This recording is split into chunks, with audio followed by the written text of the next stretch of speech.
My name is Belinda Yanga. I'm the producer of this play, The Four Silhouettes. We have to leave immediately because it's a festival.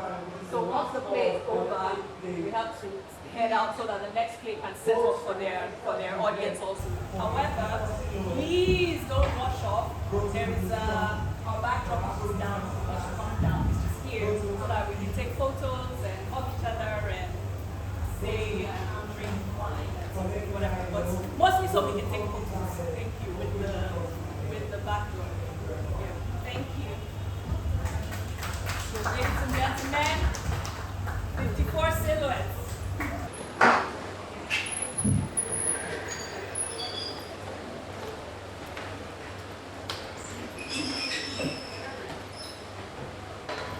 It's not pride.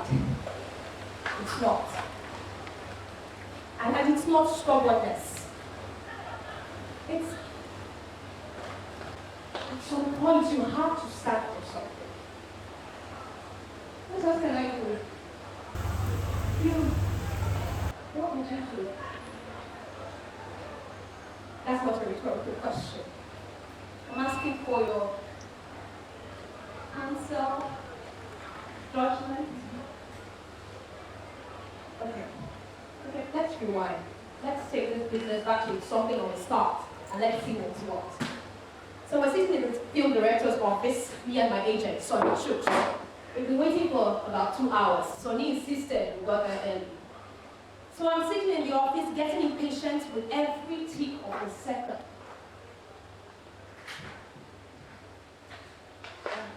So what's it about? The film. What's it about? Hey, Sonny! Sonny's busy admiring the photos of celebrities on the wall. Probably imagining himself up there as well. He turns around and says, huh? What you say? It's a great... Sorry, always a swagger move. It's a great role. And for character, I know they're definitely gonna end. It's not the whole rise of a woman, women are the best thing. But if they sign some of the big names they're targeting, they're gonna be working alongside some A-list actors. Yes, but what's heart? It's soul. What drives it?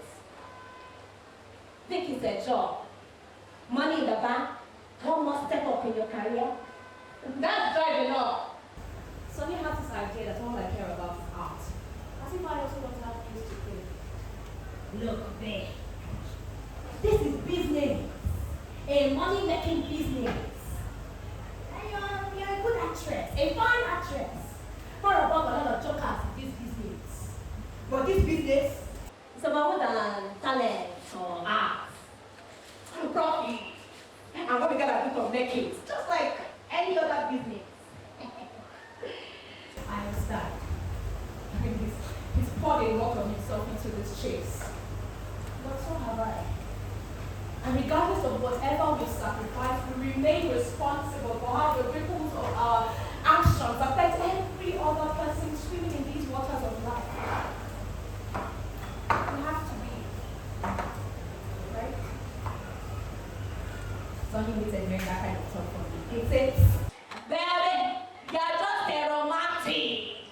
A hopeless romantic. Go reject that one on you, eh? And he's just a businessman. Exactly. Look, big roles for people like us don't come around often in this industry. We're like little black fish swimming in big wide waters. For puppet master that I am, I put some hair strings and I landed with this part. The producer said about me a favor. Do not screw this sideways. I guess sometimes we have to play as prescribed by Mr. Goldsmith and stoop. Hey, thank you, my brother, really, thank you. I'm your agent, it's my job. No, really. Thank you, Chuko. The funniest thing happened right there. Right in the middle of my heartfelt moment with Sonny. This secretary walked in, a white woman. She walked in with a box and she dropped it.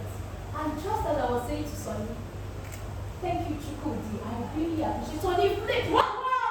Really? Don't call me that. No, don't call me that.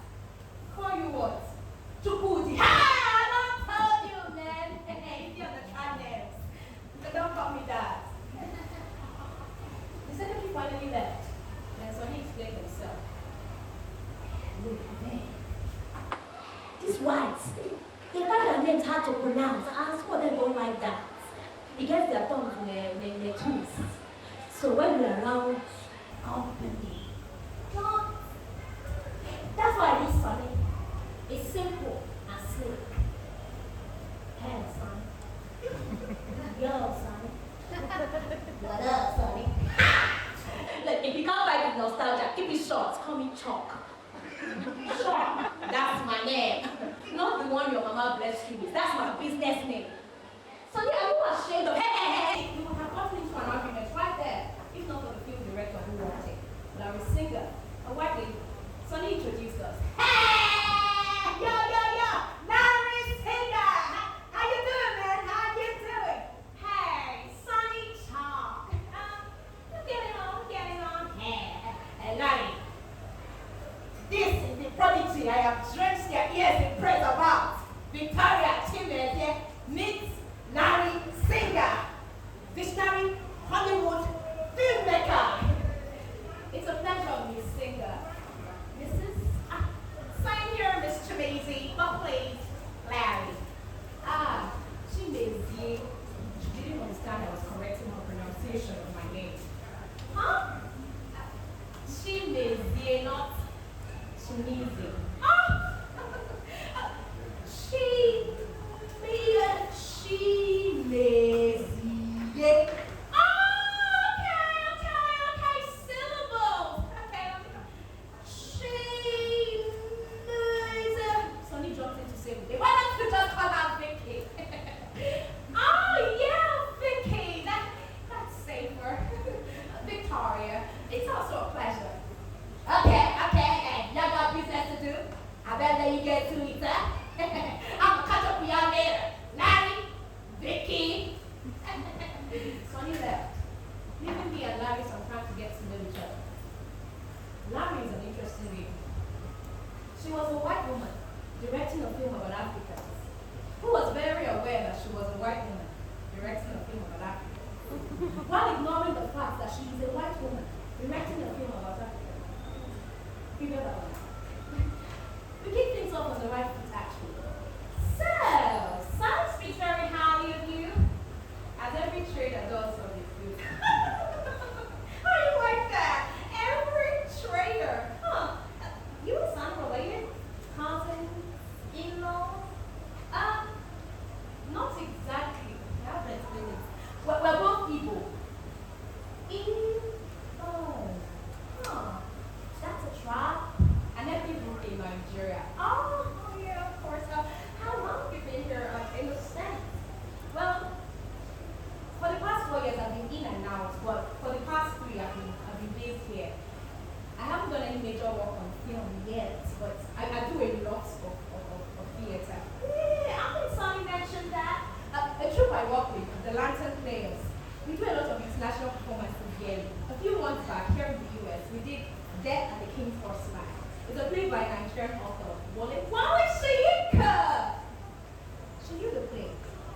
She didn't just know it. I love that play. Really? Who else is surprised?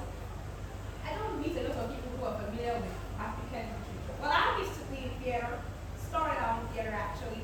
I directed that very play once. Did you play? I played the yellow jacket. Oh, the mother of the market, of course.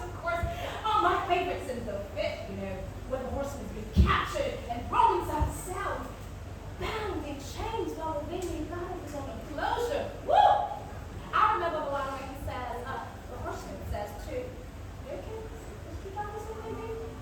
he says, the world is without peace, ghostly one. You have no... Wait, how does it go again? I need to sing, of course, and I couldn't resist putting on a little bit of a show.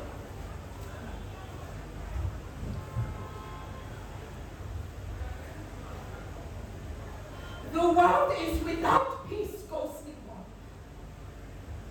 The world knows no peace. You have shattered the peace of the world forever! There is no sleep in the world tonight!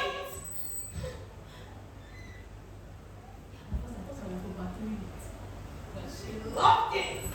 She offered me a cup of coffee. We chatted a little about some off-the-record stuff. Then, I took the opportunity to ask. So, the film, what's it about? What's it about? Oh, well, on the surface, it's about a journalist, a freelance journalist, an American, who finds himself in the middle of a war-torn Nigeria as he pursues what may or may not be a ghost story. War-torn Nigeria. And it's titled Black Blood. Black Blood. The character you're playing? A young girl ripped from a village, ripped from her family after her village is attacked, joins a militant group pretending to be a boy, rises through the ranks to become their leader. It's very Shakespearean. It's a work in progress, and it hasn't been done before. And right there, she took a manuscript out of a box and handed it to me. I read it on the front page. Black blood. Black. Exactly where is this war tearing Nigeria apart? Well, the movie set in the southern regions, the South War, Niger Delta, and it's amid the crude oil crisis, the battle for control, the supremacy, and all of that. And she's such a strong woman, your character, I mean. And of course, you, obviously. There are real issues there, yes, but war-torn. Well, you've got all these volatile elements, rebels, militias, drug lords, spies, corrupt governments. One way or the other, it's a war. And this is a thriller. We need drama, action, tension. And this is a movie, not a documentary, okay? For some people, movies are the only window to the rest of the world. That's it, right there. Well, okay, well, it's a work in progress, okay? It's never been done before, so we're just figuring it out, okay? But for today, we're just gonna do a little reading of some scenes just to get a rough idea, basic feel. Howard just wants to assess what your challenges are. My challenge? You know Howard, right? Howard Flynn, big shot movie producer? Well, if you haven't heard of him, please act like you have. He's coming in here with Kiyomi Abitoba. You definitely know him. It took me some time to figure out who she meant. Oh! Kayode Adetoba, the British Nigerian actor, yes? Kate! Jeez, I really ought to learn to pronounce his name right. And right there, I think on cue, they came bursting into the office. First, the big bulky white guy snapping his fingers and banging at the top of the box. All right, let's do this and let's get it done. Time is a dying species. And right behind him, the British Nigerian actor. Hello, good morning. Good morning. They didn't need any introductions, of course, but I'm still up. There they are! Howard, Toby! Welcome. Introductions. Victoria, this is Howard Flynn. Biggest thing in Hollywood since Hollywood. Howard, this is Vicky Chimpy something. Shimizi, Howard, Shimizi. Science client, whatever. Hey. I was finally excited to meet Mr. Itola. I introduced myself, explaining I was quite familiar with his work. His reply, of course you are, Shimizi. Shimizi. You're from Nigeria, right? The northern parts? Western parts? His geography definitely needed some refreshing. No, the east. I hope she can actually act. I hope she's not just some random bird off the street. Well, that's what we're here to find out. All right, can we do this? Can we do this? Things moved quickly. It was as if Howard's presence changed the density of the very air we were breathing. Larry set up cameras, demarcated the playing area, handed manuscripts to Kayode and myself, and we got into position for an impromptu rehearsal. The audition to assess my challenges.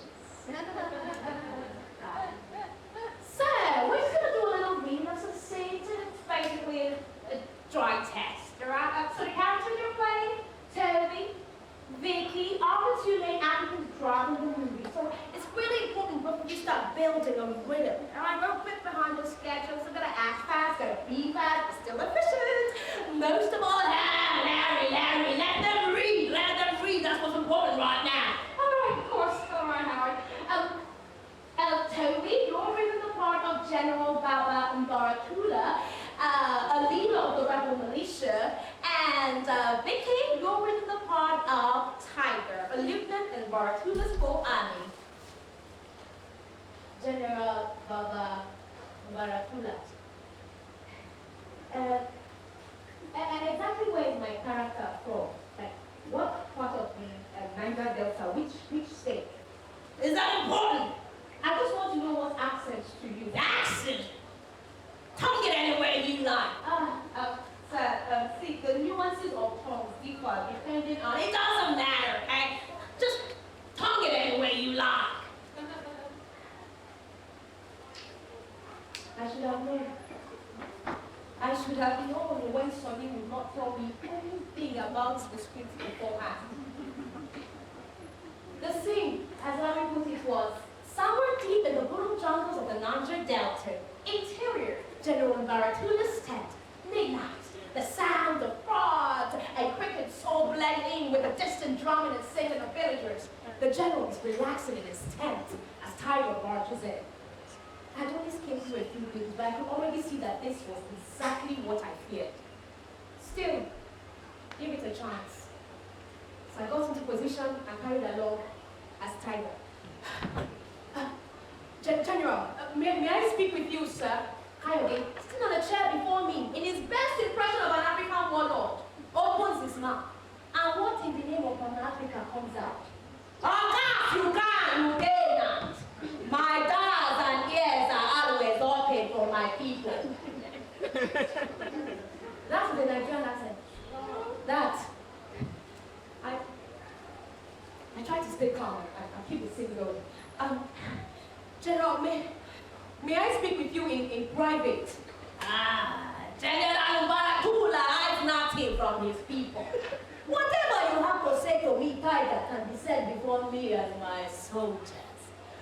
General, some burdens are best borne by the head before the rest of the body.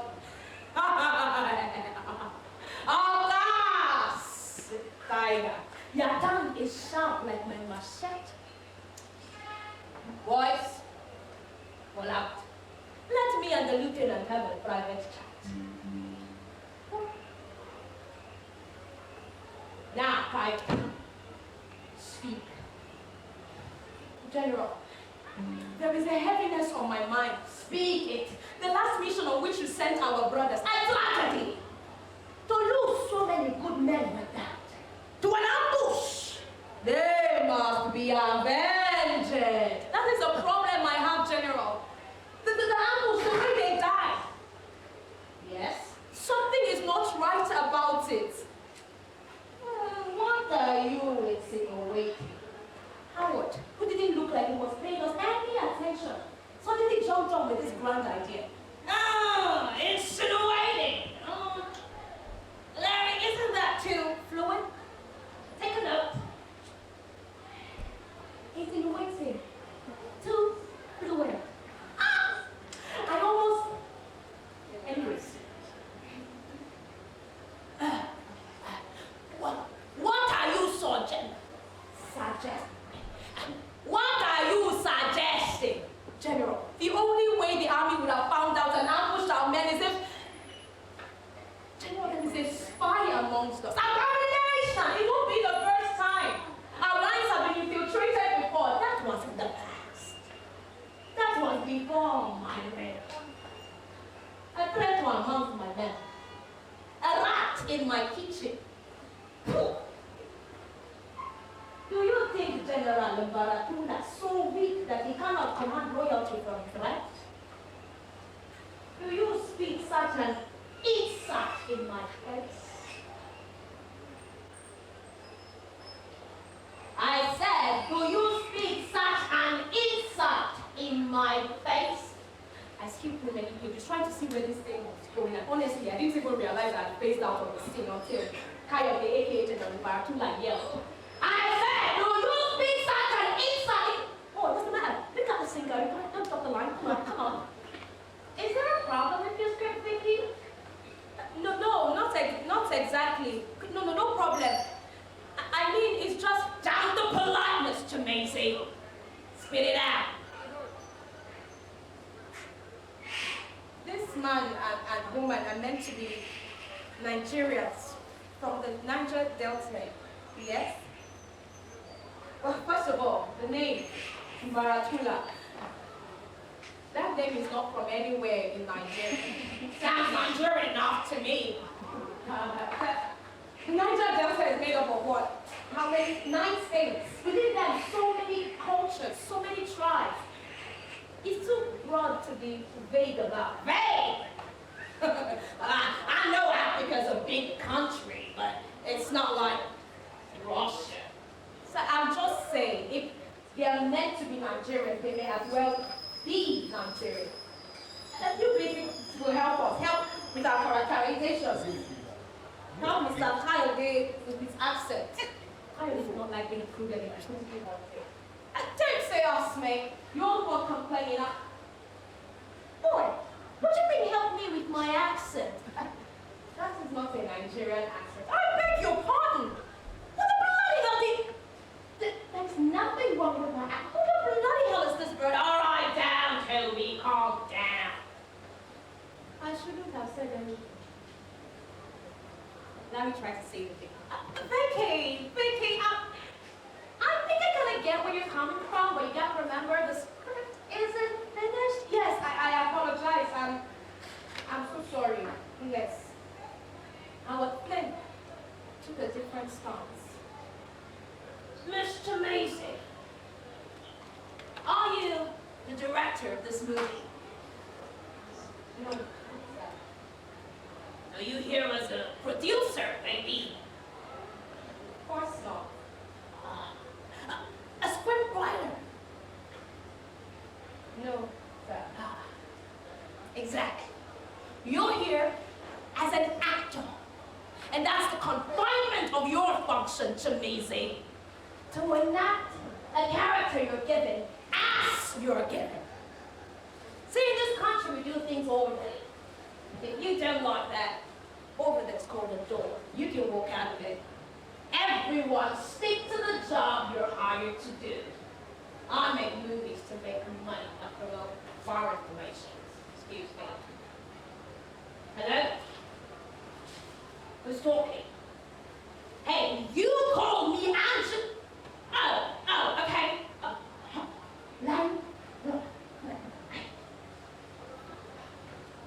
They stepped out, leaving me with a fuming coyote. I felt like the proper thing to do was apologize.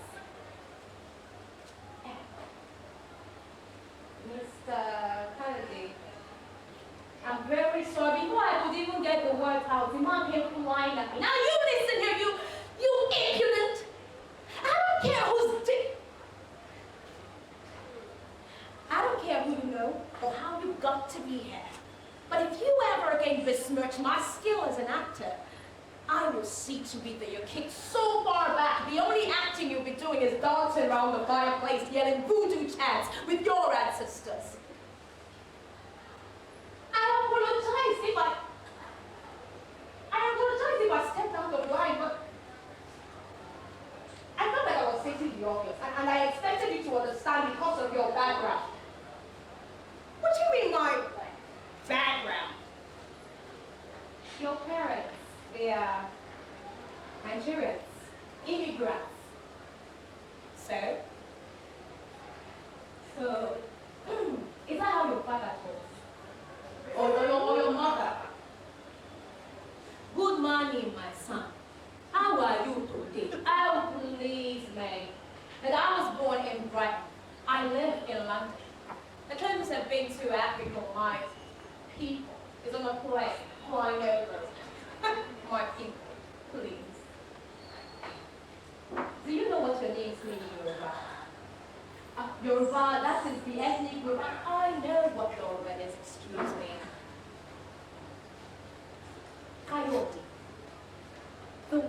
brings happiness. Adetoba. The crown is enough for the king.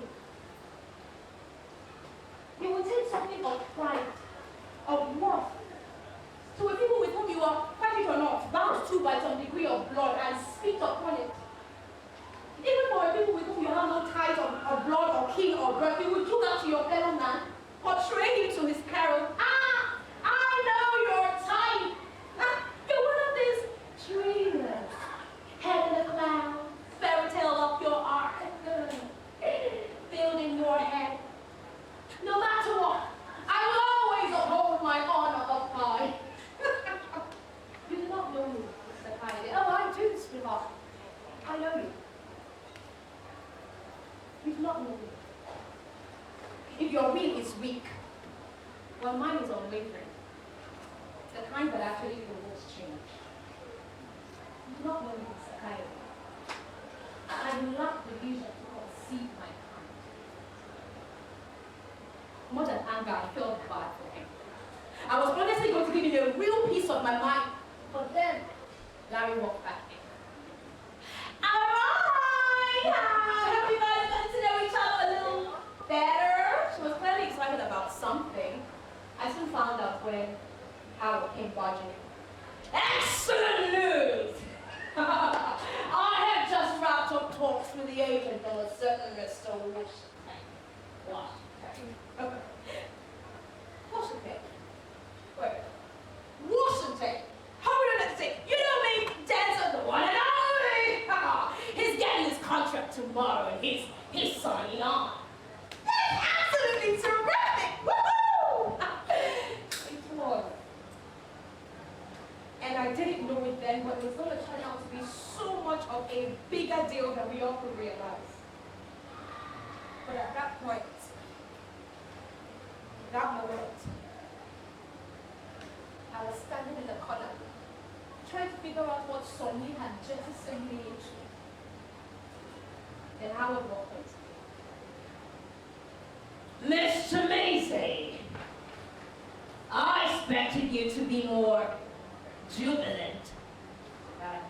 I'm honored to have the chance of working alongside the best in the business, sir. You can show the excitement a little more.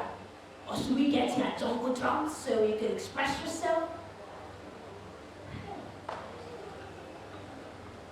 Larry, can we get this business over with? Okay, alright. There's a little scene I want us to go over before calling it a day. It's very pivotal in the relationship between Baratula and Tiger. If we could just turn our script over to page, what's it now? 52, is it now? 54, page 54. Yeah, around the scene set way back in the past when Baratula was still a lieutenant and Tiger was still a teenager. Alright, are we there? Alright, so there are a few extra characters. Toby, you can read one. Vicky, you read the other. Still works fine, they're both black soldiers. Howard, you can read a part of the priest if you don't mind. Alright then, thank you. Alright, I read. Makeshift rebel camp, midnight. The sounds of crickets and frogs in the background. Where is it now? Oh, there. Alright. Makeshift rebel camp, 1972, midnight. A truck zooms up and parks in front of the gate of the rebel camp, staring like a thick African dust. The driver jumps down, walks to the back of the truck, and flings open its collars. Inside, we see about a dozen young African males, all children and teenagers, sweaty and terrified. Amongst them is a young tiger, disguised as a boar. Cut. Next scene. Interior. Tiger and the boys are made to come down from the truck and stand in a line, and one by one they handed guns. A number of women and children, all bound and gagged, are made to jump down and stand in front of the armed boys. Wait a minute. I couldn't believe what I was reading. I didn't even know where I blurted out. Are these boys supposed to be child soldiers? Yes, there a problem? Why don't we just read, Vicky? Child soldiers in, is there a problem? I don't, is there a problem? No, sir. No problem, sir. Larry, can go on. All right, where were we? Okay, Tiger, women and children are battling that. Okay, made to stand in front of the armed boys, and one by one they handed guns. A soldier barks out, kind of making swaggering Indians, African soldier oppression. The order is simple. Either you shoot or you will be shot. The terrified boys, hands shaking, all wave their guns and point towards the targets, all except young Tiger. The order is given. Fire! A savage barrage of gunshots is unleashed.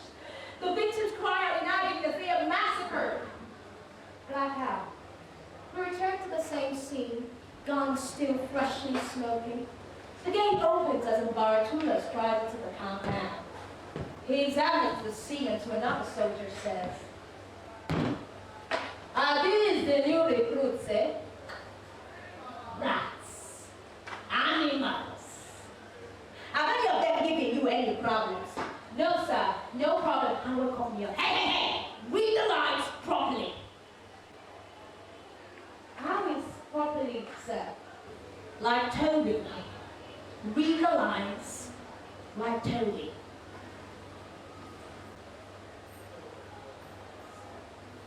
When I read before, I didn't use that kind of accent. That was a different character. Read this one like Toby. Sir, I could use a different accent if you read the lines like Toby. So you know not every African speaks read the lines like Toby.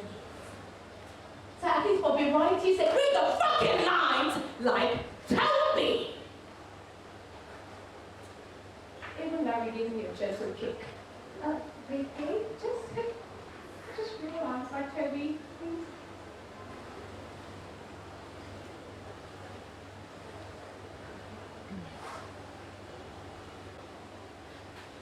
No problem.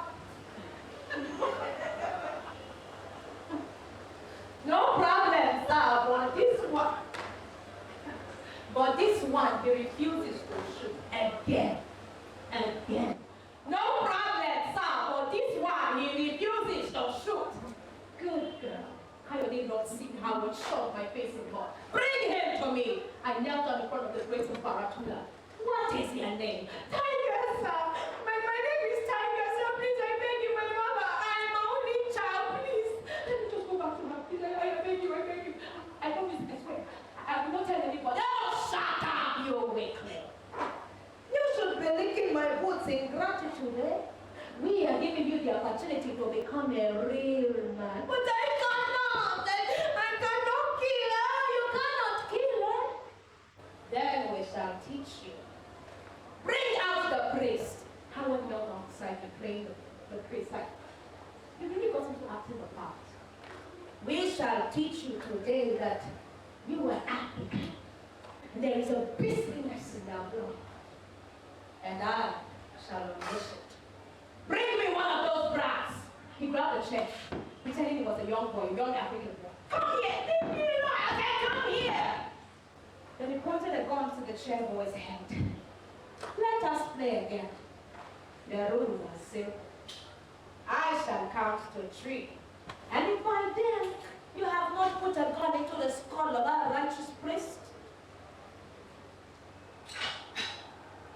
I shall blow open the head of this young boy. Howard finally got his own stuff on.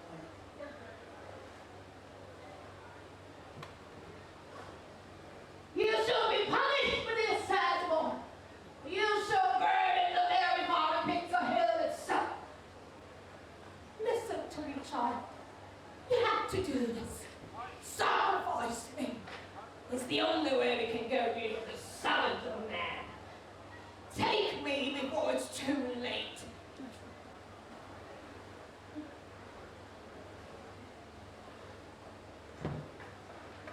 Kneeling there, I raised my invisible gun towards the priest's head. I pulled the trigger.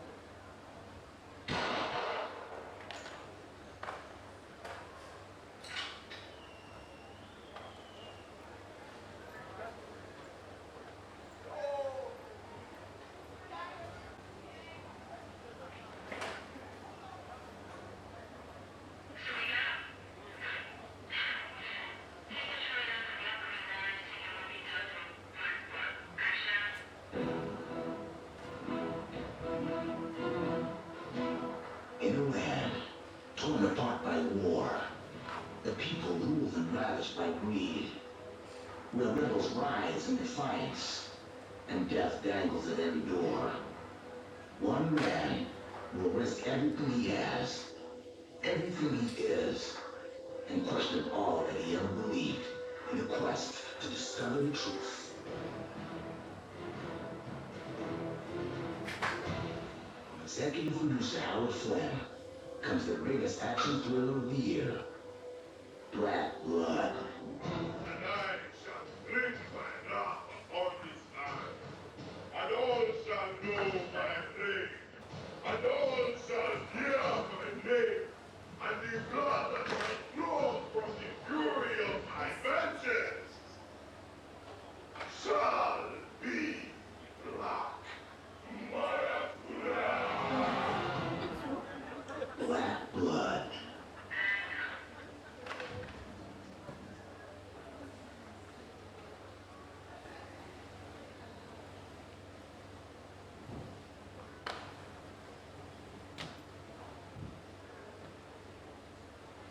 Time went by. The project kicked off. Decided to kill me. I should have walked before things got too advanced. But Sonny, don't worry about it. I'm gonna talk to Howard. You promise me. All those things you don't like in the streets, they're gonna take away all of them. Of course they weren't. Well, no, it wasn't just Sonny. I needed the money. You know the story. Broke artist, scrapping to get by, grabs what she can. The price of his soul, survival. But of what good is the body living if the soul is dead? A few days ago, I decided I quit. I quit. I didn't want to quit, but I had to. See, Larry had told me something accidentally. I think it was accidental. And if there was any truth to it, I knew that my quitting would kick up a storm I would rather not face. And I couldn't face myself either. This film was killing my soul.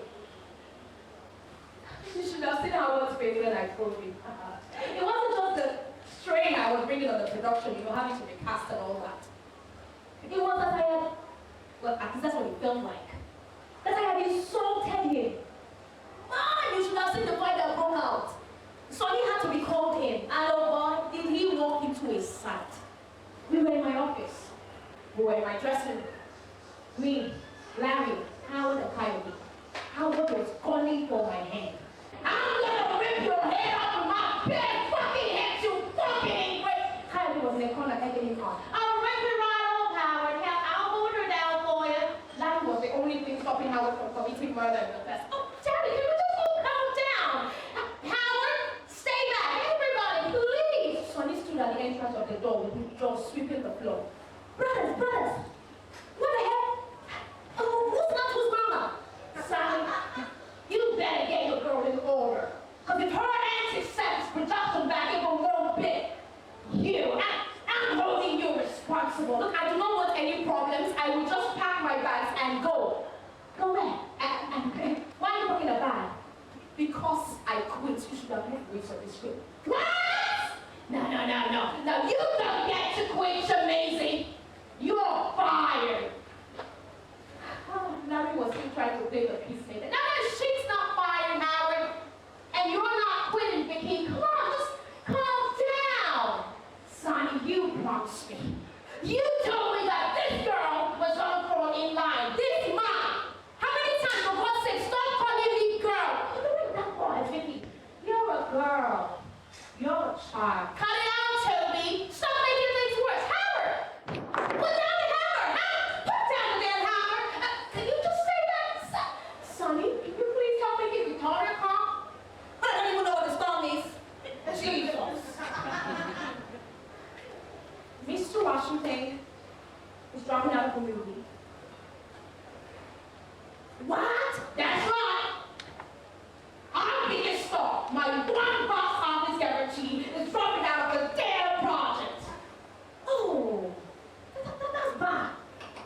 That's very bad. But what does that have to do with my client? It's all because of her. Because of Vicky. Mr. Washington isn't going to do the movie if Victoria isn't playing title. What?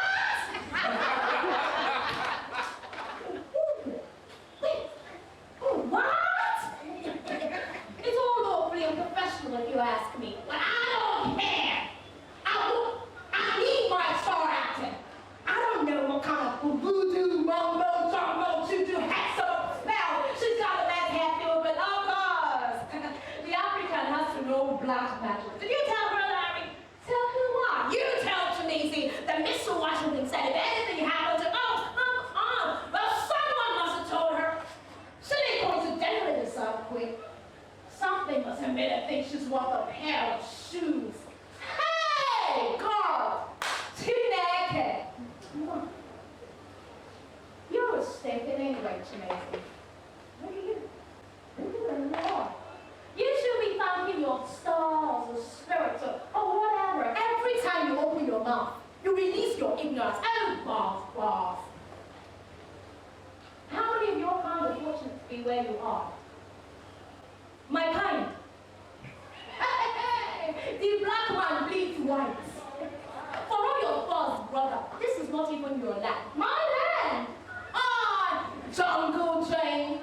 I'm not the one who has to beg for a visa now, am I? I will not take that from you. We will not take that from you. Stop it. You can take whatever you're given. All right, Terry, leave the room. Leave the room now. Go. I'm gone. He left. I go back to packing my bag. Sonny walked on to Howard. Hey, Howard. I just want to know Howard was happening to your Sonny sweet talking. No. You listen here, Sonny. And your girl, Shemazy, better listen up too. My name is Shemazy. This mom. Shemazy. And I call Shemazy. I call Shemazy. Listen, Howard reached into me like we had never done before. I don't give a damn fuck what your name is, Ansley. You know why? Because you're nameless. You're a nobody. That's your name. You only exist to fill up the population. You walk down the street, the only direction a single head turns is away from you. Me, Howard Flynn, I'll make heads turn. Hell, I'll make the heads that make heads turn. So you think you're gonna take me on? I will crush you. I will ruin you. I'll fire you from this movie, and I'll personally see to it that you never walk in this town again. You can imagine how much that scared Sonny. Hey, whoa! Buddy. Let's step outside. Let's take some fresh air. I talk about complication. Please. 5 minutes. Let's step outside. 5 minutes. Businessman to businessman. Businessman. All right. Let's talk. When we're done, Shemazy, you better help me to have a job. He stepped out. At the moment the door was shut, Larry was on my neck. Goodness gracious, Victoria, how did you?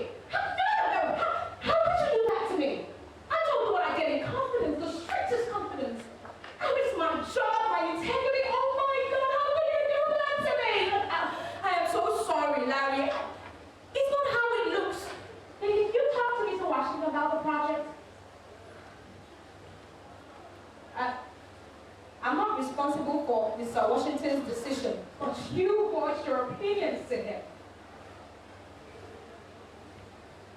We engaged in petite tete-a-tete. What? It's not like come on, Vicky, come on. Well, I may have expressed that I consider the film a regressive, stereotypical, poorly painted portrait of Africa, meant to be a partially oppressive, partially innocuous, but altogether misinformed Western public. It is quite frankly ostensible need for inferior counterparts so as to sustain a nationalistic superiority complex. Goodness gracious! Victoria! Oh, Christ, Mary, Joseph! We can fix this. We can sort it out. Howard and Sonny talk things out. So I'm sure they come to a nice settlement. I am not doing this for money. Not for money. That's not my intention. All right. I'm sorry. I didn't mean to. I really didn't mean to cause Larry any problems. I really didn't. Larry, I do not want to quit. And don't. I have to. I have to do something. She's like, I understand you, Vicky. I really do. I just, hey, isn't it funny how people know things they really don't know? No, don't laugh. Vicky, I really do know how you feel, and that is it. Larry, that is it. You don't know. You empathize, yes, but Larry, you are in a mansion up the hill, staring down out the window at the beggar down the street. You understand for fear of what you might be if in his place, but not for whom he is in his place. No, you do not know. Larry, you're not the one whose heritage is raped and ridiculed every time it appears on the screen. You're not the one whose contorted portrait the world gladly gazes at. He's seen the distortion, yes, but not even bothering to paint it properly. Not even wanting you to paint it properly. Because they all need something twisted to view. That way, their own reflections, no matter how grotesque, will always appear good. Larry, you're not the one who is merely a shadow.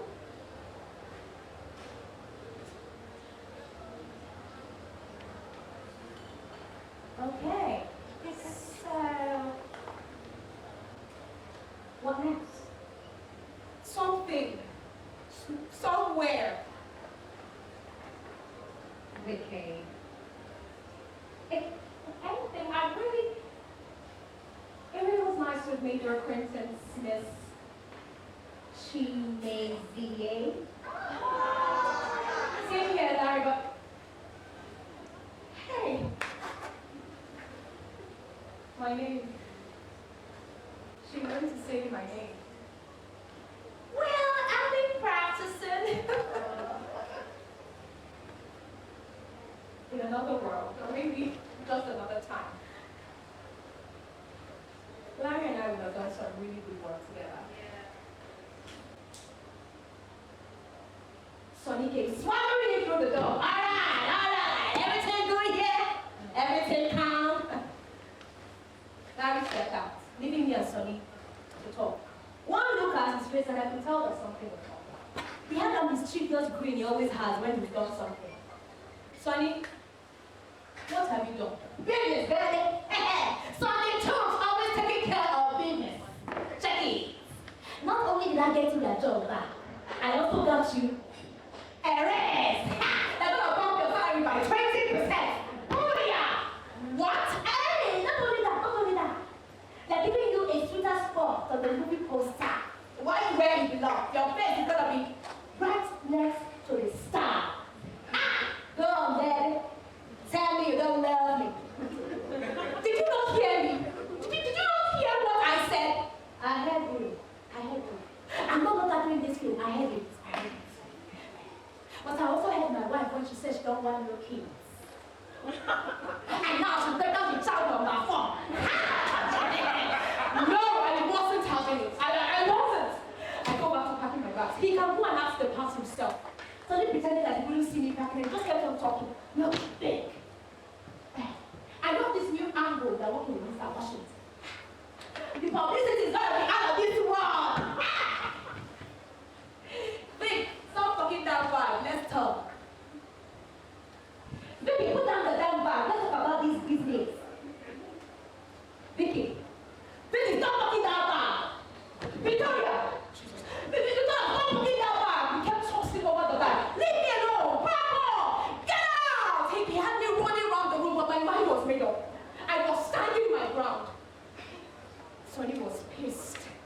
and he let me have it.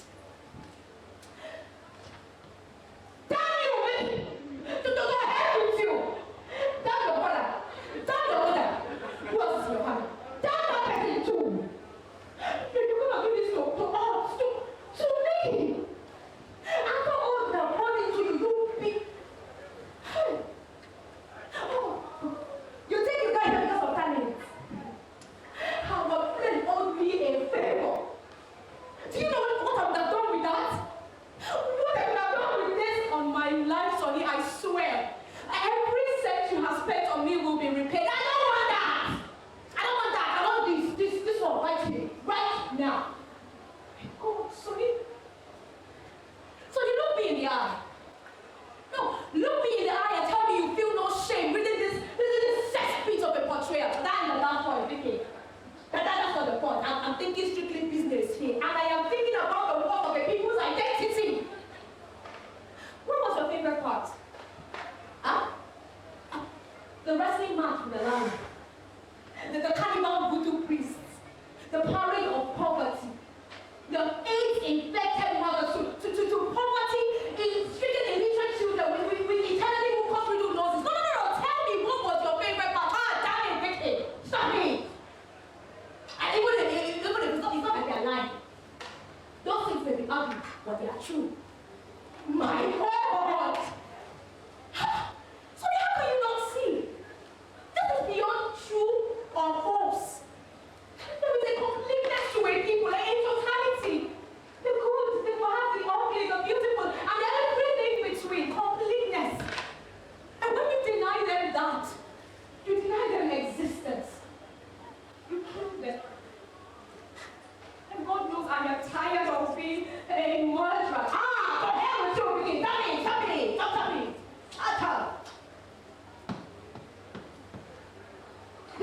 Look, Vic. Go ahead and crucify me if you like. I'm only doing this for work. I'm doing this for earn a living. And sister, I play the system, so beat the system. That is what everybody says. But they end up being a part of the damn system. Hey! Victoria! Chimenzie!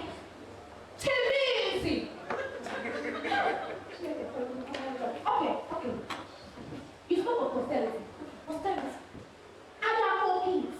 But I have 3 with a 4th one on the way. And they expect daddy to put food on the table, clothes on their backs. And the little one will not mind a toy or 2 to play with.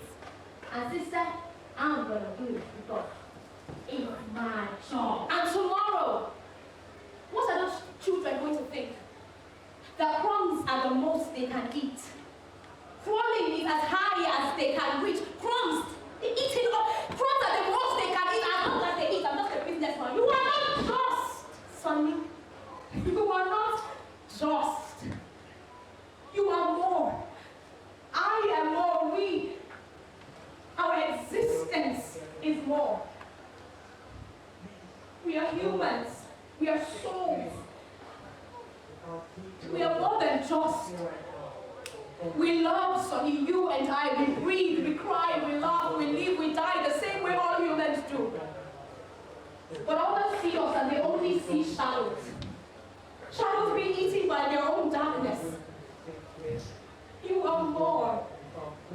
But if others only see less, well, their eyes, they have to see what they wish. But if you and I refuse to fight with every moving muscle, every bit of conviction from hearts being devoured within those shadows, one day, the outlines of our silhouettes, those trivial traces that are the only grip we have left of form, the only things reminding us that somewhere within those dark shadows are flesh and blood, and the people you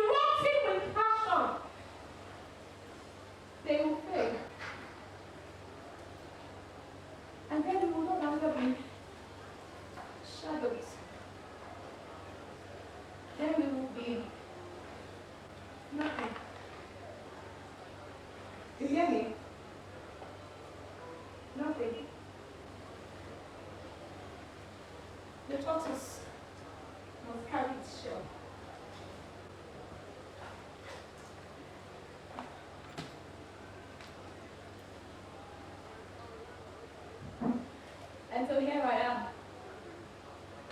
Bags almost packed. The moment I walk out of that door, it's over. I have never walked out on a project. It's strange. It doesn't feel right, but it's the right thing to do. The only thing left to do. I can keep telling myself that, oh, it's just another movie, it's just another movie. No, I can't. At some point, you have to stand for something. We can't keep bringing the ropes to our own garments.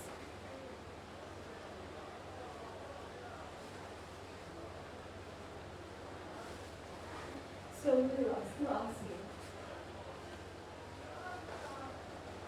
What do you do? What